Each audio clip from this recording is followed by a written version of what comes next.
আরজিকর কাণ্ডে তিলোত্তমা এখন পুরাতন ডায়েরির পাতা। কেউ আর খোঁজ রাখে না তিলোত্তমার খবরের, কিন্তু এক সময় রাজপথ গরম ছিল তিলোত্তমার খবরের শিরোনামে। শুরু করছি এই মুহূর্তে ভারত বাংলা 24। ভারত বাংলা 24-এ আপনাদের সবাইকে স্বাগত জানাই। তবে সবার আগে আপনার এই ভারত বাংলা 24 চ্যানেলটিকে লাইক ও সাবস্ক্রাইব করে অন্যদের পাশে থাকার সুযোগ করে দিন। আরজিকরের আর্থিক দুর্নীতি মামলার তদন্তে উঠে আসা নির্ভরযোগ্য নথি পেতে সন্দীপ ঘোষকে নিম্ন আদালতে আবেদন করতে বলল কলকাতা হাইকোর্ট। গতকাল বিচারপতি জয়মাল্য বাগচি এবং বিচারপতি গৌরাঙ্গ কান্তের ডিভিশন বেঞ্চ জানায়, আগামী 24শে ফেব্রুয়ারির মধ্যে ওই সংক্রান্ত নথি চেয়ে অভিযুক্তরা আবেদন করতে পারেন। নিম্ন আদালত ওই আবেদন বিবেচনা করে নির্দেশ দেবে। হাইকোর্ট জানায়, এই সময়ের মধ্যে দুর্নীতি মামলার বিচার প্রক্রিয়া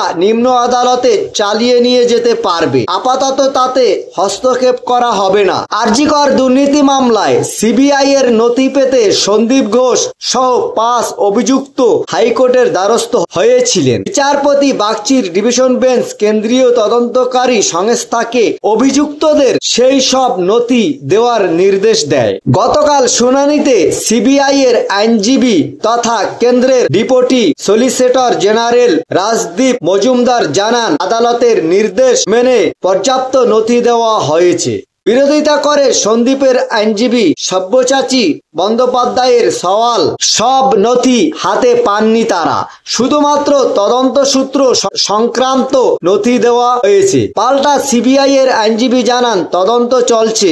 এই অবস্থায় নির্ভরযোগ্য কোনো তথ্য বা নথি দেওয়া সম্ভব নয়, তাতে তদন্তে প্রভাব পড়তে পারে। সিবিআই এর ওই সওয়াল শুনেই হাইকোর্ট জানায় যে ট্রায়াল কোর্ট নির্ভরযোগ্য নথি দেওয়ার সিদ্ধান্ত নেবে, সেখানে আবেদন করতে হবে অভিযুক্তদের। আরজিকরে আর্থিক অনিয়মের অভিযোগ প্রকাশ্যে আনেন হাসপাতালের প্রাক্তন অতিরিক্ত সুপার আক্তার আলী। তিনি ওই ঘটনার ইডি এবং সিবিআই কে দিয়ে তদন্ত করাতে চেয়ে কলকাতা হাইকোর্টের দ্বারস্থ হয়েছিলেন। প্রাক্তন ডেপুটি সুপার অভিযোগ, বিভিন্ন সময়ে চিকিৎসার সরঞ্জাম কেনার নামে টেন্ডার দুর্নীতি হয়েছিল আরজিকর হাসপাতালে প্রাক্তন অধ্যক্ষ সন্দীপ ঘোষের বিরুদ্ধে অভিযোগ, তিনি ঘনিষ্ঠদের টেন্ডার পাইয়ে দিয়েছিলেন। আরজিকরে আর্থিক দুর্নীতির মামলায় প্রথম গ্রেপ্তার হন সন্দীপ। টানা কয়েকদিন সিবিআই দপ্তরে জিজ্ঞাসাবাদ করার পর তাকে গ্রেপ্তার করা হয়েছিল। পরে এই মামলায় সূত্র ধরে বিপ্লব সিংহ, আফসার আলী এবং সুমন হাজরাকেও গ্রেপ্তার করেছিলেন তদন্তকারীরা। এই মামলায় শেষ গ্রেপ্তার আশিস পান্ডে, প্রত্যেকেই বর্তমানে জেলবন্দি রয়েছেন। তবে বর্তমানে আরজিকর কাণ্ডে তিলোত্তমার খোঁজ আর কেউ রাখে না। এক সময় এই তিলোত্তমার খবরের শিরোনামে কেঁপে উঠত কলকাতার রাজপথ। ফাঁসির আসামি সঞ্জয় রায় বর্তমানে প্রেসিডেন্সি জেলে বেশ বহাল তবিয়তেই আছেন।